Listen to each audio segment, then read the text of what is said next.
ወንድና መስግነው የፈቀደልን የአባቶቻችን የቅዱሳን አምላክ የእኛም አምላክ ፈጣሪያችን ነው እግዚአብሔር ዝናቡ ወጥቶ ስለሆነ ክረምት ነው። እኛ ስንፈልግ ዝናብ ሳንፈልግ አትዝነብ ማለት አንችልም። የኛ መርሃ ግብር አይደለም። ግን ደግሞ እንዲህ አይነት መርሃ ግብሮች ሲከናወኑ በእኛ ስንፍና ምክንያት ማለት ነው ትልቅ የስብከተ ወንጌል አዳራሽ መስራት እንችላለን፣ አቅም አለን።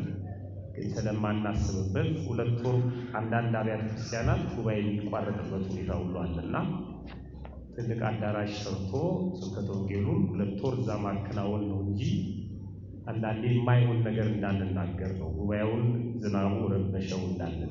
ምክንያቱም ዝናቡን ጉባኤውን የማንም ዝናቡን ጉባኤውን የእግዚአብሔር ነው። ስለዚህ እግዚአብሔር በራሱ ዝናብ የራሱን ጉባኤ አይረብሽም እና ዝናብ ማዝነብ ካስፈለገው ይዘንባል። እንድንማር ሁኔታዎችን ማመቻቸት ያለብን እኛ ነን። ጊዜውን ሰጥቶናል፣ ፈቅዶልናል። በራሳችን ስንፍና ምክንያት ሜዳ ላይ እየተማርን ዝናብ ስለመታን እግዚአብሔር እንዳናማርን ለወደፊቱ የስብከተ ወንጌል አዳራሽ መስራቱን እንድናስብበት አደራ ለማለት ነው። እንግዲህ ፈቃዱ ይሁንልን።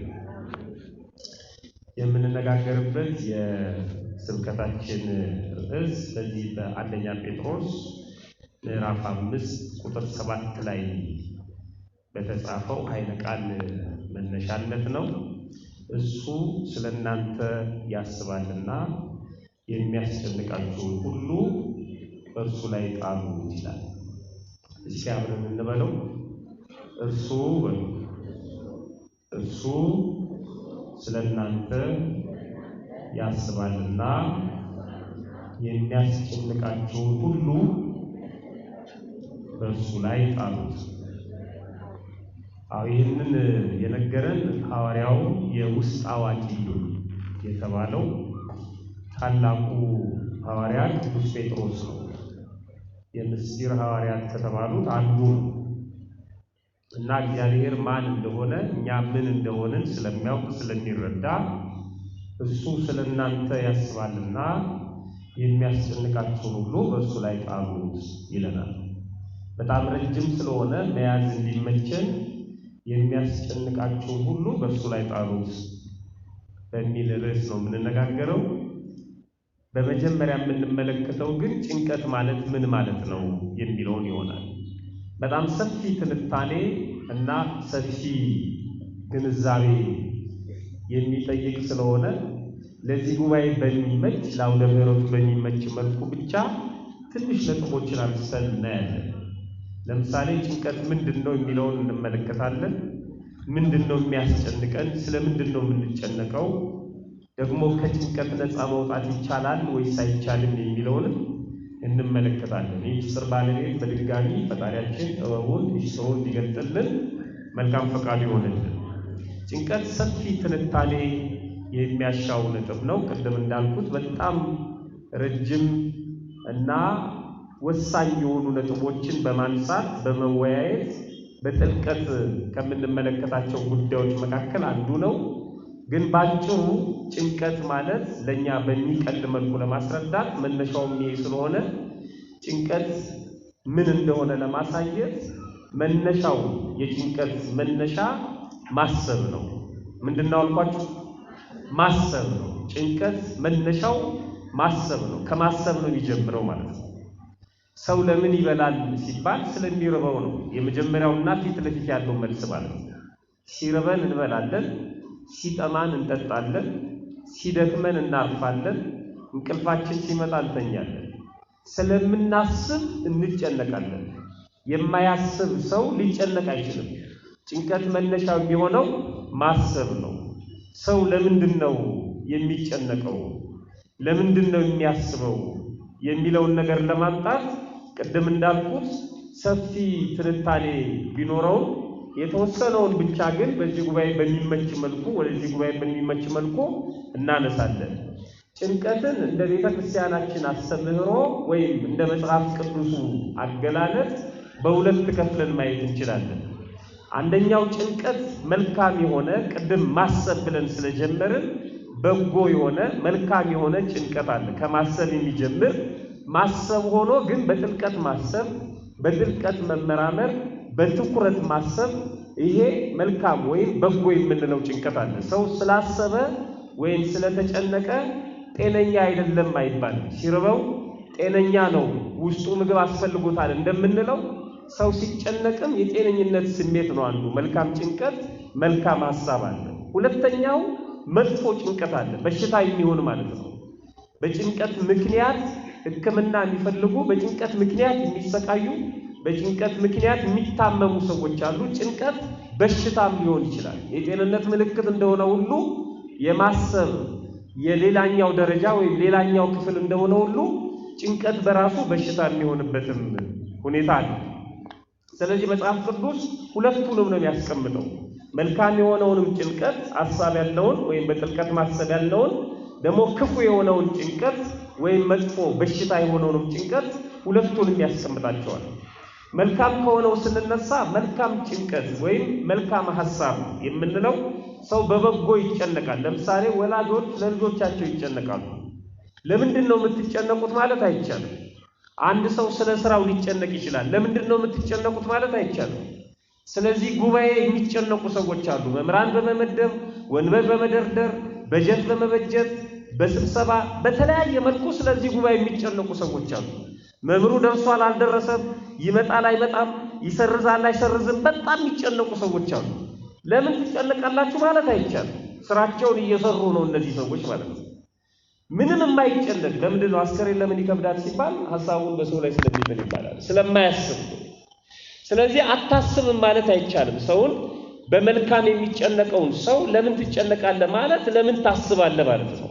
ወላጆች ለልጆቻቸው እንደሚያስቡት፣ ባለትዳሮች ለትዳራቸው እንደሚያስቡት፣ ሰራተኞች ለስራቸው እንደሚያስቡት ማለት ነው። ጭንቀት በጎ የሆነው መልካም የሆነውን ጭንቀት በምንድን ነው የምናስቀምጠው ስንል ምን ማለት ነው የሚለውን ስናስቀምጥ በጥልቀት ማሰብ፣ መጠበብ፣ ማሰላሰል፣ መመራመር፣ ትኩረት መስጠት መጨነቅ ይባላል። በመልካሙ ማለት ነው። አንድ ሰው ከማሰብ ከፍ ብሎ እየተጨነቀ ነው ሲባል ለዛ ነገር በጥልቀት እያሰበ ነው። ያንን ነገር በጥልቀት እየመረመረ ነው። ስለዛ ነገር በጥልቀት እየተጠበበ ነው ማለት ነው። ቅድም እንዳልኳችሁ ወላጆች ለልጆቻቸው የሚጨነቁት ለስራችን፣ ለትምህርታችን፣ ለጋብቻችን፣ ለዚህ ዓለም ኑሮ እንደምንጨነቀው ጭንቀት ማለት ነው። መልካም በጎ የሆነ ሰው ማታ ሲተኛ ጠዋት እንደሚነሳ አስቦ ነው። ስንት ሰዓት ነው የምነሳው? የት ነው የሚሄደው? ይሄ መልካም የሆነ ሐሳብ ነው። ከዚህ ውጪ ልንሆን አንችልም ማለት ነው። በዚህ ዓለም ላይ ስላለን ክርስቶስም በዚህ ዓለም ላይ እያለን እንድንጠበቅ ነው የጸለየው። የኛን ሥጋ ለብሶ በዚህ ምድር ሲገለጥ ለባህሪያ አባቱ ለአብ የተናገረው በዚህ ዓለም ላይ እያሉ ጠብቃቸው እንጂ ከዚህ ዓለም እንድታወጣቸው አልለምንህም ያለው ለዚህ ነው። በዚህ ዓለም ላይ ለሚያስፈልጉን ነገሮች ማሰብ፣ ስለሚያስፈልጉን ነገሮች መለመን፣ ስለሚያስፈልጉን ነገሮች መስራት፣ ስለሚያስፈልጉን ነገሮች መጣር አግባብ ነው። በጎ የሆነ ጭንቀት ነው። መጥፎ የሆነውና ተገቢ ያልሆነው ጭንቀት ከዚህ የዘለለው በቀላል አማርኛ ለማስቀመጥ መብከንከን፣ መቸገር፣ መሰቃየት፣ መተከዝ፣ ከአእምሮ ወሰን እና ልክ በላይ ለማሰብ መሞከር። ልብ አድርጉ፣ ከተፈቀደልን ማሰብ ከምንችለው ወይም ከአቅማችን በላይ ለማሰብ በጣም ስንሞክር ወደ ጭንቀት እየሄድን ነው ማለት ነው። በዚህ በምስራቅ ሐረርጌ ድሬዳዋ ሐረር አካባቢ አንድን የአእምሮ ህመምተኛ ሰው ለመግለጥ እገሌ አእምሮውን ስቷል ለማለት ጠሽ ሆኗል ይላሉ። እና ምን ማለት ነው የሚለው ነገር እስከ ቅርብ ጊዜ ድረስ እኔ አልተረዳሁትም ነበር። ግን አባባላቸው ፌዝ አይደለም፣ ቀልድ አይደለም፣ ትክክለኛ ነገር ነው። አሁን ይሄ የሚበራውን አምፖል በአግባቡ ከቆጣሪው መጠነን ካልሰጠነው ከሚፈልገው ቮልት በላይ ከሚፈልገው ኃይል በላይ ከቆጣሪው ለዚህ አምፖል ኃይል ብንለቅበት አምፖሉ ምን ይሆናል? እየሰማችሁ ነው? ምን ይሆናል? ጉባኤ እየተሰራ ወይም ጉባኤ ላይ የሚተኛ ሰውና ወሬ የሚያወራ ሰው የተቃጠለ አምፖል ማለት ነው። ከዚህ ከቆጣሪው ተለይቷል። ታንቀላፋ ሌላ ስራ ከሰራ በቀጥታ ከዚህ ከቆጣሪው ካውደ ምህረቱ ተለይቷል ማለት ነው። እግዚአብሔር እንዲህ ከመሆን ይጠብቃል። የተቃጠለ አምፖል ነው። አምፖሉ ሲቃጠል ኃይል በዝቶበት ሲቃጠል ድምጽ ያወጣል አይደል? ምን አይነት ድምጽ ነው የሚያወጣው? ጠሽ ይላል። እውነታቸው ነው። ሰው ከወሰኑ ከልኩ ከተፈቀደለት በላይ ለማሰብ ሲሞክር አይምሮ ጠሽ ይላል ማለት ነው። ከዛ ግንኙነት ያቆማል። ብዙ ሰዎችን አተናል በዚህ ምክንያት ማለት ነው። ማድረግ የማይችሉትን አሳልፎ ለእግዚአብሔር መስጠት ሲገባቸው እንዴት ይሆናል እያሉ እየተከነከኑ ህሊናቸውን አጥተዋል ብዙ ሰዎች ማለት ነው። እግዚአብሔር እንዲህ ከመሆን ያድነን ሁላችንም። ከምናስበው በላይ እኛ እድለኞች ነን። አንተ ታውቃለህ እንላለን። በጣም ሲጨንቀን መድኃኒዓለም አንተ ታውቃለህ፣ መልአኩ ቅዱስ ሩፋኤል አንተ ታውቃለህ ምንልበት ምናሳርፍበታለን። ለዚህ ነው አምላካችንም እናንተ ሸክማችሁ የከበደባችሁ ሁላችሁ ወደኔ ኑ እኔ አሳርፋችኋለሁ። በዛ ምትክ የምትሸከሙት ሸክም ይኖራል። የእናንተን አራግፉና የኔ ቀሊል ነው ልዝብ ነው አይከብድም ብሎ የሚነግረን ተሸክመን የምንዞር ብዙ ሰዎች ስላለን ልፋ ያለው በህልሙ ዳውን ላይ ይሸከማል ይላሉ ኢትዮጵያውያን። ሰው ሁሉ ተኝቶ እሱ በህልሙ ልፋ ስላለው ማረፍ ስለማይፈልግ በራሱ ማለት ነው ዳውን ላይ ይሸከማል። የማይመለከተው ውስጥ ገብቶ ማለት ነው የሚከነከኑ ሰዎች አሉ። ሰው አዲስ ልብስ ስለለበሰ አዲስ ጫማ ስላደረገ ባጠገባቸው ስላለፈ አይናቸው ደም የሚለብስ ሁሌ የሚሉ የሚጨነቁ ሰዎች አሉ። የማይሰሩ በሰራ ሰው ግን የሚናደዱ የሚበሽቁ ሰዎች አሉ። ትላንትና መጥቶ ይሏቸዋል፣ አሁን እሱም ሰው ሆኖ ይሏቸዋል። በጣም ያሳዝናል። እኔ እኮ ነኝ ሱሪ የገዛውለት ይሏቸዋል። ያ ሱሪ አልቆ ተቀዶ ሌላ ታሪክ ተሰርቷል። ከገጠር ሲመጣ እኮ እኔ ነኝ ምሳ የጋበዝኩት ይሏቸዋል። ያ የበላው ምግብ ለ8 ሰዓት ብቻ ነው፣ 8 ዓመት አይቆይም። ሁሌ ያወሩታል። በጣም ክፉ ሰዎች አሉ። ሁልጊዜ የሚከነከኑ ሁሌ የሚጨነቁ ሰዎች አሉ። ከኛ አቅም በላይ በሆነ ነገር ለማሰብ መሞከር ከአእምሮ ወሰንና ልክ በላይ ለማሰብ መሞከር ወደ ጭንቀት ይዳርገናል። ሰዎች ጭንቀትን አንዳንድ ሰዎች ስትረስ ይሉታል። ስትረስ ድካም ነው። ከውጣ ውረድ የተነሳ የአካል ጉዳት የአካል ድካም ነው እንጂ ከዚህ ጋር አይገናኝም። ትንሽ ይገናኘው ይሄ ቴንሽን የሚለው መወጠር፣ መጨናነቅ፣ ከማይመለከተን ነገር ውስጥ ሁሉ መግባት። እንደውም አንዳንድ ሰዎች ፈተና ላይ ራሱ የሚያውቁት ጥያቄ ይጠፋባቸዋል። ጎበዝ ተማሪ ሆኖ አጥንቶ ብዙ ጊዜ ፈተና ላይ ጉድ የሚሰራው በመጨነቁ ነው። አሁን ባላልፍ፣ አሁን በወድቅ ቤት ምንድነው ምላቸው? ጓደኞቼ ምን ይሉኛል? ሰርቷል፣ አንብቧል፣ ጎበዝ ተማሪ ነው፣ ክፍል ውስጥ ይመልሳል። ፈተና ላይ ግን በጣም ይጨነቃል፣ ያልበዋል፣ ይንቀጠቀጣል፣ የሚሰራው ያጣል። ያ ባዶ ቦታ ላይ ስሙን መጻፍ እንኳን የሚጨንቀው ሰዋል።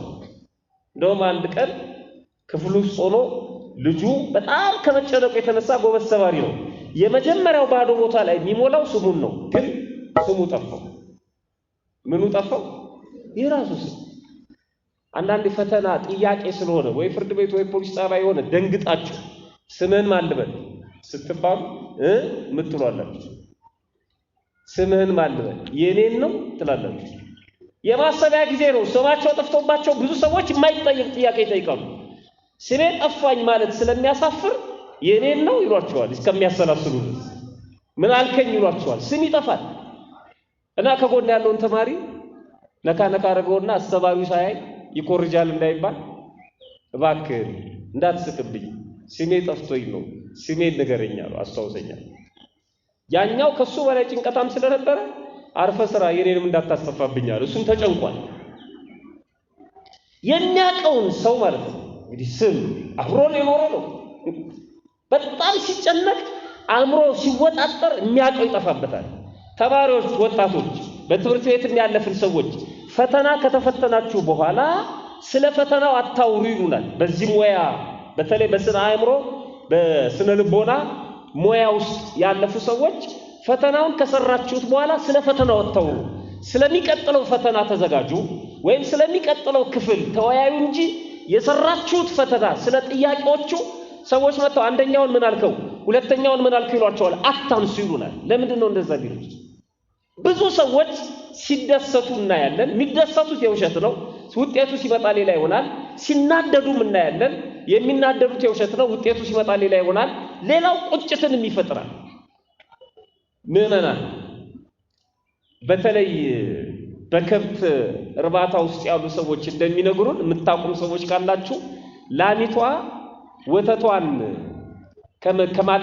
ከማለባቸው በፊት ወተቷን እንድትሰጠን ከፈለግን ላሟን ስናልባት ሰውነቷን መቋጠር ሳይሆን ሰውነቷን ዘና ማድረግ አለበት እውነት ነው አሰብም ሰውነቷን ከቋጠረችው ወተቱን ትሰጠናለች አትሰጥንም ሰውነቷን እንድትፈታው የሆነ ነገር ማድረግ አለብን አንዳንዶች ሰውነቷን ያሻሽዋታል ያጥቧታል የሚፈልገውን ነገር ያደርጋሉ ከጭንቀት እንዲገላግሏት ይጥራሉ ዘና ስትል ወተቱን ትሰጠናለች ከጨነቀች ግን ቋጣሪ የሚለው የመጣውም ከዛ ነው ከቋጠረችው ወተቱን ልትሰጠን አትችልም ሰውነቷን ካስጨነቀችው ወተቱን ልትሰጠን አትችልም እንደደነገጠች እንደተረበሸች ላሟን ማለብ አይቻልም ወተቷ አለ ጡቷም አለ ወተቱን ልትሰጠን ግን አትችልም ላሚቷ ዘና ስትል ነው ወተቱን የምትሰጠን አእምሮአችንም እንደዚህ ነው የምናቀውን ነገር መስራት ከፈለግን አእምሮአችንን ዘና ማድረግ አለብን ዘና ማድረግ ሙዚቃ ማዳመጥ አይደለም ከጭንቀት ማስወገድ አለብን ቢያንስ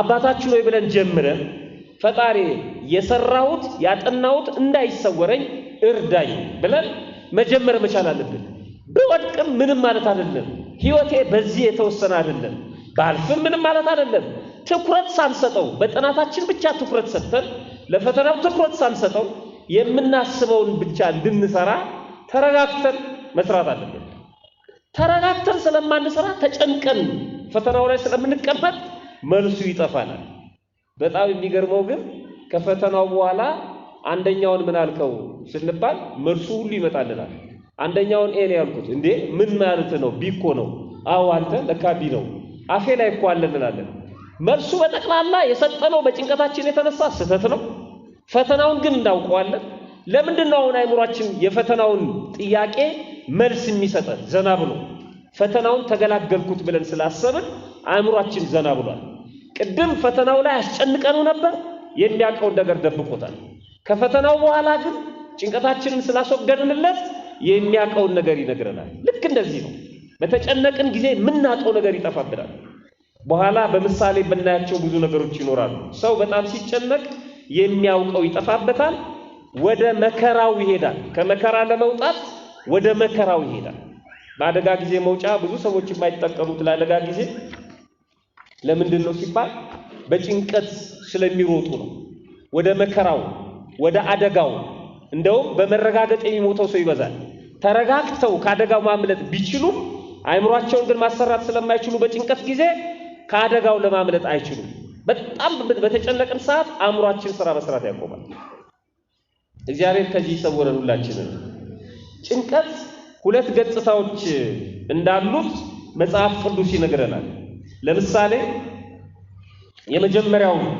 ስንመለከት ተገቢ የሆነውን እና መንፈሳዊ የምንለው ጭንቀት ሁለቱንም አይነት ጭንቀት ነው የሚነግረን ተገቢ የሆነው ማለት በጥልቀት ማሰብ መጠበብ ማሰላሰል መመራመር ትኩረት መስጠት ያለው የነፍስን ጉዳይ ያሰሙ መጨነቅ የነፍስን ጉዳይ ያሰሙ መጠበብ ነፍስን ለማዳን መትጋት ከፍ ሲል የቤተክርስቲያንን ሁለመና የቤተክርስቲያንን መከራ የቤተክርስቲያንን ፈተና ያሰሙ ልክ እንደ ቅዱስ ጳውሎስ ማለት ነው ቅዱስ ጳውሎስ በባህር ፍርሃት ነበር በመንገድ ላይ ፍርሃት ነበር በወገኔ መካከል ፍርሃት ነበረብኝ ይላል ፍርሃት ማለት ስጋት ሁሉም በጠላትነት ያየው ስለነበር ማለት ነው እና መርከቤ ተሰብሮ በባህር 3 ቀን ኖር ያለው ይላል ባህር ውስጥ 3 ቀን አድሯል አይሁድ አንድ ሲጎድል 40 ግርፋት እየገረፉኝ 3 ጊዜ አይሁድ ገርፈውኛል ይላል በሞትና በሕይወት መካከል ሆኖ ተተውት ይሄዱ ማለት ነው ይሄ ሁሉ መከራ ደርሶብኝ በመታሰር በመገረፍ በመሰደድ ብዙ የቀረውን ሳልነግራችሁ ብዙ መከራ ደርሶብኝ እለት የሚያሳስበኝ የሚያስጨንቀኝ ጉዳይ ግን የአብያተ ክርስቲያናት ጉዳይ ነው ይላል የምእመናኑ ጉዳይ ነው የምእመኑ የክርስቲያኑ ጉዳይ ነው ሁሌም የሚያስጨንቀኝ እሱ ነው እነዚህ ነገሮች ከምንም አልቆጥራቸውም ይላል በጣም ከፍ ሲል ጭንቀታችን በሙሉ ለሌላው ይሆናል እኔ ሞቼ ሌላው ይኑር ወደሚለው እንሄዳለን ማለት ነው። መልካም የሆነውን በጎ የሆነውን ጭንቀት መጽሐፍ ቅዱስ ሲነግረን እንደዚህ ይላል። ስለዚህ እላቸዋለሁ ከመጥፎው ጭንቀት እንጀምርና ስለዚህ እላቸዋለሁ ስለ ነፍሳችሁ በምትበሉትና በምትጠጡት ወይም ስለ ሰውነታችሁ በምትለብሱት አትጨነቁ። ነፍስ ከመብል ሰውነትም ከልብስ አይበልጥምና ይላል። የማቴዎስ ወንጌል ምዕራፍ 6 ቁጥር 25። አትጨነቁ ማለት አታስቡ ማለት አይደለም። አትጨነቁ ማለት ስለምትበሉት፣ ስለምትጠጡት፣ ስለ ኑሯችሁ አትስሩ፣ አትውጡ፣ አትውረዱ ማለት አይደለም። አትብሉ፣ አትጠጡ፣ አትልበሱ አይደለም ያለው። በዚህ ምክንያት አትጨነቁ ነው ያለው። በዚህ ምክንያት ራሳችሁን እስከምትስቱ ድረስ ነፍሳችሁን አሳልፋችሁ እስከምትሰጡ ድረስ አትድረሱ ነው ያለው። እንደውም ስለ ወፎቹ የተናገረው ላይ ሊቃውንቱ ተርጉመውታል። ወፎቹን ተመልከቱ። አይዘሩም፣ አያጭዱም፣ ጎተራም የላቸውም፣ ወደ ጎተራም አያከማቸውም፣ የሰማዩ አባታችሁ ይመግባቸዋል።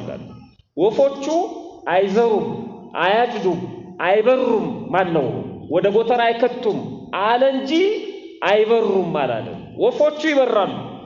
በሚበሩበት ሰዓት ወደ ምግባቸው ይወስዳቸዋል፣ ምግባቸውን ያገኛሉ። ሰው ልክ እንደ ወፎቹ ጠዋት ተነስቶ ማታ ይገባል፣ ይወጣል፣ ይወርዳል፣ ይሰራል፣ ይደክማል።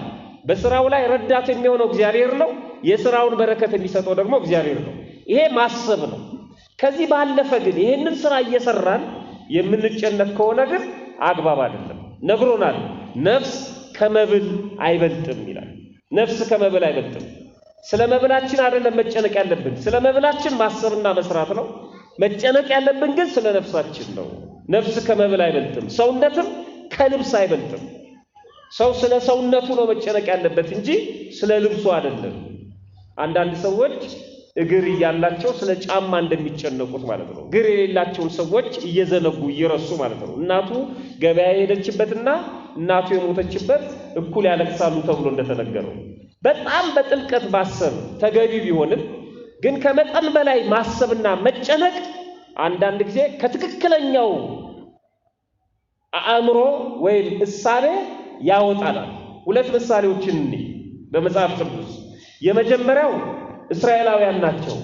እስራኤላውያን ሙሴ እያስተማራቸው በነበረበት ሰዓት ከዛ ከነበሩበት የግዞት ዓለም የስደት ዓለም ነፃ እንደሚወጡ እየነገራቸው እግዚአብሔር ለቅሷችሁን ሰምቷቸዋል፣ እግዚአብሔር ቃል ኪዳናችሁን አስቧል፣ ከግብፅ ከፈርዖን እጅ ያድናችኋል፣ እኔ እግዚአብሔር ነኝ ብሏል፣ በቀጥታ ሕዝቤን አድን ብሎ ልኮኛል፣ የምትወጡበት ጊዜ ደርሷል፣ አይዟችሁ እያለ ስለ ቃል ኪዳኑ እየነገራቸው እያስተማራቸው እያለ እየሰሙት ስለሚያዩት ጆሮአቸውም ስለሚታየው ፊታቸውም ወደ እነሱ ስለዞረ የሚሰሙት መስሎት እሱ እየተናገረ ስለ ተስፋቸው ነው የሚነግራቸው፣ ስለሚድኑበት ስለ እግዚአብሔር ታላቅነት እንዴት አድርጎ እንደሚያወጣቸው እየነገራቸው ነው። ነገር ግን ምን ይላል? ኦሪት ዘጸአት ምዕራፍ 6 ቁጥር 9 ላይ ዘጸአት ምዕራፍ 6 ቁጥር 9 ላይ እነሱ ግን ከሰውነታቸው መጨነቅ ከከባዱ ሥራ የተነሳ ቃሉን አልሰሙትም ነበር ይላል። ቃሉን አልሰሙትም ስለ ሁለት ነገር። አንደኛ ሰውነታቸው በሥራ ዝሏል፣ ደክሟል። ይሄ ችግር የለውም፣ ተፈጥሮ ነው። ሁለተኛው ከሰውነታቸው መጨነቅ የተነሳ ይላል። በጣም ተጨንቀዋል። የሚያስቡት ከፈርዖን እጅ ማን ያድነናል? እኛ ሰራዊት የለም። የፈርዖን ሰራዊት እጥፍ ሰራዊት ያስፈልጋል ከፈርዖን ለመዳን። እንዲህ አድርጎ ቀጥቅጦ እየገዛል የላከው ሙሴ በእጁ ላይ ያለው በትር እንዴት አድርጎ ነው ሙሴን ያወጣል? በጣም ተጨንቀዋል። ይባስ እንደው አገዛዛቸውን የሚያጸናባቸውን የመሰላቸው ከመጨነቃቸው የተነሳ የሙሴን ቃል አልሰሙትም ነበር ይላል። ይኸው በአንድ ጉዳይ ወይም ስጋዊ ነገር በጣም በተጨነቅን ጊዜ የሚነገረንን ማጽናኛ አንሰማውም፣ አእምሯችን አይቀበለውም፣ ቦታ የለውም። እግዚአብሔር እንዲህ ከመሆን ይጠብቀን። በእውነት እየነገረን የምንጽናናበት የእግዚአብሔር ቃል እየነጠረ ነው የሚመለሰው። አይሆንም እንዴት ይሆናል ነው የምንለው። እንደ ዘካርያስ በጭንቀት ውስጥ በሆነ ጊዜ ሚስቴ አርጅታለች፣ እኔም ሸምግያለሁ፣ እንዴት ይሆናል?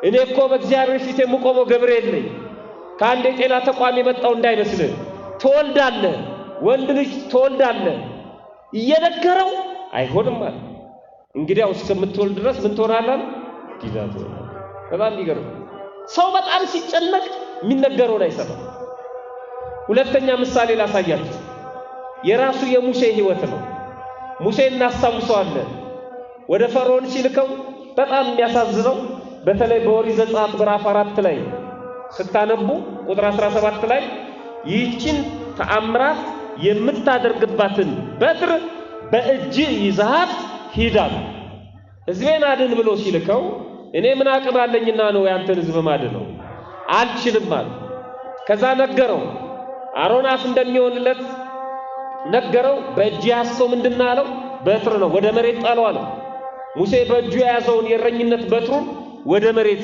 ወረወራት እባብ ሆነች በትሯ አንሳት አለው ብድግ ሲያረጋት ተመልሳ በትር ሆነች እኔ ካንተ ጋር ነኝ እስከመጨረሻው ይሄ ምልክት ይሁን ይችን በትር ታምራት የምታደርግባትን በትር በእጅ ይዘሃት ሂዳል ይገርማል እግዚአብሔር ታንክ መድ ሌላ ነገር አስይዞ አይደለም ሰው ቢልክ አንድ በትር አንድ አልጩም ያስይዞ ይልካል እግዚአብሔር ስለሚችል ሙሴ እምነት ነበረው ሄደ በፈርዖን ፊት ቆመ በትር ይዞ በባዶ እግሩ በረኝነት ጉልበቱ ሕዝቤን ልቀቅ ብሎአል እግዚአብሔር አለው ማን ነው እግዚአብሔር እንዴት ነው መለቀው አለ ምን ታሳየኛለህ ሲለው በተላከው መሰረት እግዚአብሔር በገባለት ቃል መሰረት በትሯን ወደ መሬት ጣላት እባብ ሆነች መልሶ አነሳት በትር ሆነች ይሄው እግዚአብሔር ልኮኛል አለ ፈርዖን ሳቀበት ይሄማ ቀላል ነው እኔ ጋር ያሉት አስማተኞች ጠንቋዮች ከዚህ በላይ ይሰራሉ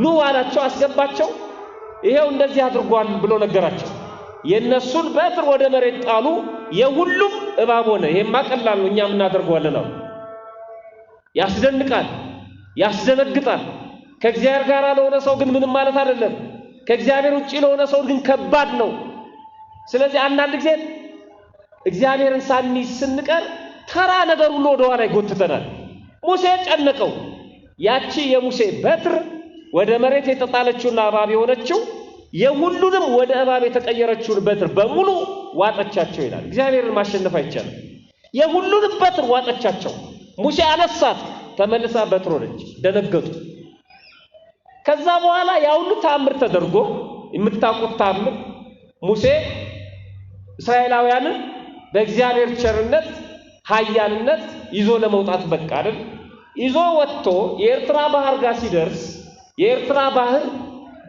በጣም በሚያስፈራ ግርማ ታየ ከፊት ለፊት ህዝቡ ከኋላ ነው የኤርትራ ባህር ከፊት አለ ሙሴ እየመራ ነው ያንን ባህር መሻገር አይቻልም በጣም ከባድ ነው ጨነቀው ከእስራኤላውያን ኋላ ሲመለከት የፈርዖን ወታደሮች እየመጡ ነው ፈርዖን በቁጭት ወታደሮች ልኳል አቧራው ይቦናል በሰረገላ እየመጡ ነው በፍጥነት እየመጡ ነው እስራኤላውያን ወደ ኋላቸው ተመለከቱ የፈርዖን ሰራዊት አዩ ወደፊት ተመለከቱ የኤርትራ ባህር ከፊታቸው አለ ምንም መሻገር አይቻልም ጀልባ ሰርቶ እንዳይሻገሩ ጊዜ የላቸው በዋና አይሞከርም እንዴት ነው የሚኮነው ማጉረምረም ጀመሩ እግዚአብሔር ይላሉት ሙሴ እግዚአብሔር ለዚህ በረሃ ላይ ልታስፈጀን አውጣር አይደል እግዚአብሔር ያልከው የት አለ መሪ መሆን እኮ ከባድ ነው በጣም ከባድ ነው እንደዛ ስትናገር የነበርከው እግዚአብሔር የት አለ እዛው ሆነን በፈርዖን እጅ ብንሞት ይሻለን ነበር በረሃ ላይ ልታስፈጀን መጡ እኮ ሰራዊቱ መጣ የፈርዖን ሰራዊት እንዴት ነው ብታድነን አሉት ሙሴ ጨነቀው በጣም የሚገርም ነው ከአእምሮ መጠን በላይ ለማሰብ መሞከር እግዚአብሔር ያውቃል አለ ማለት እግዚአብሔር ያውቃል ማለት ለመሻገር መሞከር ከባድ ነው ሙሴ ዝም አለ ተጨንቋል ተጠቧል ወነት ይሄንን ህዝብ ላላደነው ነው እንዴ ከግብጽ ያወጣው የታለ እግዚአብሔር ያለ በውስጡ ማብሰልሰል ጀመረ እኛ አልሰማነው እግዚአብሔር ግን የውስጡን ሰማና እንዲህ አለው እግዚአብሔር ሙሴን ስለምን ትጮብኛለህ አለው ይላል ስለምን ምን ትላለህ አለው ትጮብኛለህ ይገርም ማጉረምረም መጮህ ነው በእግዚአብሔር ላይ የታለ እግዚአብሔር ቃል ይገባልን እኛም አንዳንዴ እንዲነለለ ይሄ ሁሉ ታቦት ይሄ ሁሉ ቅዳሴ ይሄ ሁሉ ጸሎት እየተጸለየ ይሄ ሁሉ ቤተክርስቲያን ባለበት እንዴት ኢትዮጵያ እንዲህ ትሆናለች እንላለን? እንዴት ጸሎታችንን አይሰማንም እግዚአብሔር? ሀገር እግዚአብሔር እየተባለች እንዴት እንዲህ ይሆናል? እንዴት እንራባለን? እንዴት እንጠማለን? እንዴት እንሞታለን? እንዴት እንዲህ ይሆናል? ብዙ ሰው በእግዚአብሔር ላይ ይጮሃል። ሙሴ መሪ የሆነው ሙሴ ቃል የተገባለት ሙሴ አጉረመረመ። ለምን ትጮህብኛለህ አለው። በእጁ ላይ የያዛትን በትር ረሳት። ይሄ ምልክት ነው ካንተ ጋር ሆናለሁ ሂድ ብሎ በፈርዖን ፊት የፈርዖንን ጠንቋዮች ያዋረደበትን ፈርዖንን ያስደነገጠበትን በትሩን ስልጣኑን ረሳው ሙሴ። ለምን ትጮህብኛለህ አለውና እንዲጓዙ ለእስራኤል ልጆች ተናገር። አንተም በትርህን አንሳና ምንህን አንሳል? በትርህን አንሳና ባህሩን ምታው። በጣም የሚገርም ነው። በዛ በትር ባህሩን ምታው፣ በባህሩ ላይ ዘርጋው፣ ባህሩንም ክፈለው። የእስራኤል ልጆች በባህሩ ውስጥ በየብስ ያልፋሉ። ሙሴ ባነነ። ለካ እዛ በትር ላይ እግዚአብሔር አለ። አላወቀም። በጣም በጨነቀን ጊዜ ማማተብን እናስታውሳታለን? አናስታውሳትም።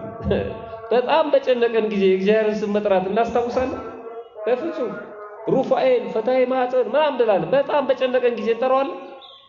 ለችግር ጊዜማ መሳቢያችን ውስጥ ቁምሳጥናችን ውስጥ የሚቀመጥ ነገር ነው የምትፈልገው። ለችግር ጊዜ እግዚአብሔር ስም እንረሳዋለን። ለችግር ጊዜ ቃል እግዚአብሔር እንረሳዋለን። የችግር ጊዜ ቤተክርስቲያን መጥቶ መሳለምን እንረሳዋለን። በጣም ቀላል አድርገን ስለምናየው ማለት ነው። እንንቀዋለን። እግዚአብሔር ስሙ ስራ የሚሰራ አይመስለንም። ምህላው ስራ የሚሰራ አይመስለንም። ጸሎቱ ስራ የሚሰራ አይመስለንም። በጣም ስንጨነቅ ማሰብ እናቆማለን። በጣም ስንጨነቅ እግዚአብሔር እንረሳዋለን። ሙሴ ማሰብ አቁሟል። ረስቶታል እግዚአብሔርን። ለምን ትጮህብኛለህ አለው። በእጅ ያዝከው በትር ነው፣ ምታው ባህሩን አለው።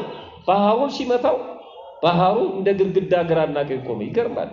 እንኳን ባህር ቤታችን ውስጥ በሳፋ ያለ ውሃ በበትር መተን መክፈል አንችልም። እንኳን የኤርትራን ባህር። የእግዚአብሔር ኃይል ነው ይሄ። ባህሩ ግራና ቀኝ እንደ ግድግዳ ቆመ። እስራኤል በዛ ተሻገሩ። እግዚአብሔር አብሮት ነበር ግን ረሳው። በዛ ቅጽበት ግን አስታወሰው። እንደዚህ ነው እግዚአብሔር። እንረሳዋለን፣ ያስታውሰናል። ደሞ አብረን እንሄዳለን። ደሞ ትንሽ ቆይተን እንታጠፋለን። ደሞ ይፈልገናል። ደግሞ ያስታውሰናል። ደግሞ እንዘነጋዋለን። ደግሞ ሮጦ ያመጣናል። አንዴ ወደ መቃብር ይወርዳል ሊፈልገን፣ አንድ ጊዜ ወደ እስር ቤት ይወርዳል ሊፈልገን፣ አንዴ ወደ ህንጻው ይወጣል ሊፈልገን። በየጥሻው በሆነ ባልሆነው እየበረገግን ተስፋ እየቆረጥን እየተጨነቅን እንተዋለን። ያስታውሰናል። የዛሬውም ቃል እግዚአብሔር ይሄ ነው። ሊያስታውሰን ስለፈለገ ነው። የተጨነቅን ሰዎች በቃ የኛ ነገር የምንል ሰዎች አለን። የኛማ ልጡርሶ ጉድጓዱ ተምሶ ከዚህ በኋላማ ምን ዋጋ አለው የሚሉ ሰዎች አሉ። እነዚህን ሰዎች ለማንሳት ነው እግዚአብሔር በየጊዜው እንዲህ አይነት ነገሮችን የሚነግረን። ስንጨነቅ ማሰብ እናቆማለን። ይሄ እጅግ በጣም የምንጠነቀቅበት ትልቅ ጉዳይ ነው።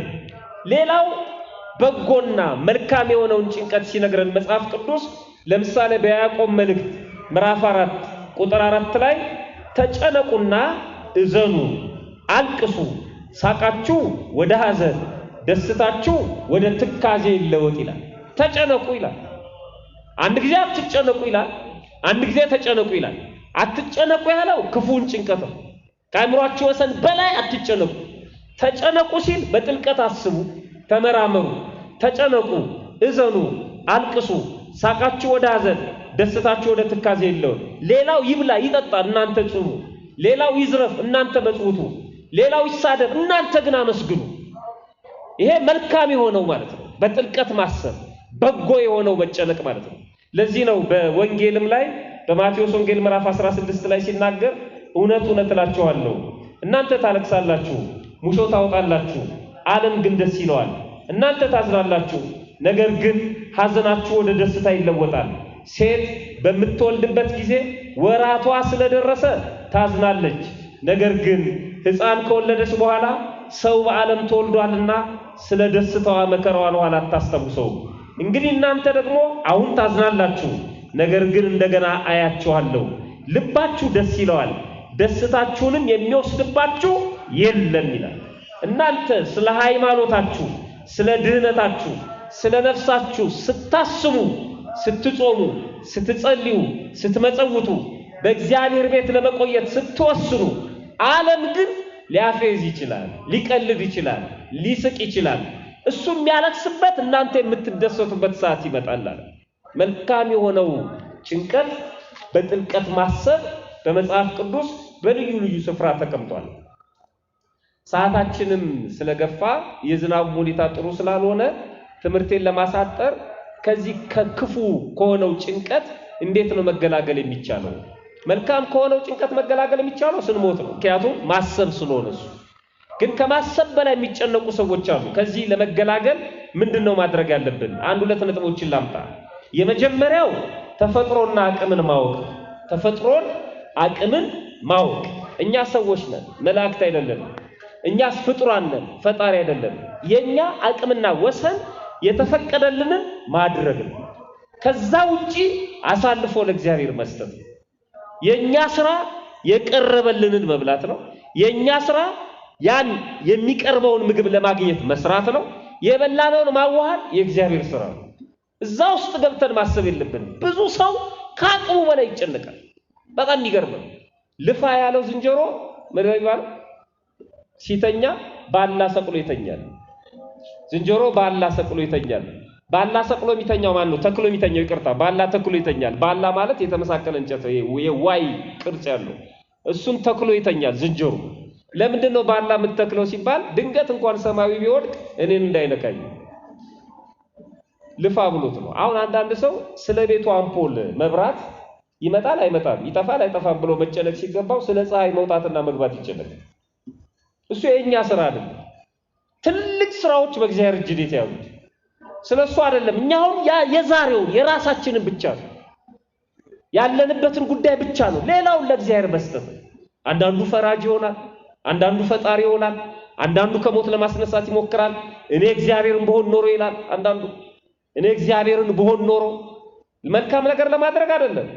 እግዚአብሔርን ቢሆን እሱ ነው የሚያውቀው። እግዚአብሔርን መሆን በጥፊ መመታተብ ነው። እግዚአብሔርን መሆን ማጥፋት ብቻ አይደለም። ግን ብዙ ሰው የማይመለከተው ጉዳይ ውስጥ ገብቶ ይጨነቃል፣ ይባክናል። አቅምን፣ መጠንን፣ ልክን፣ ተፈጥሮን ማወቅ ይገባል።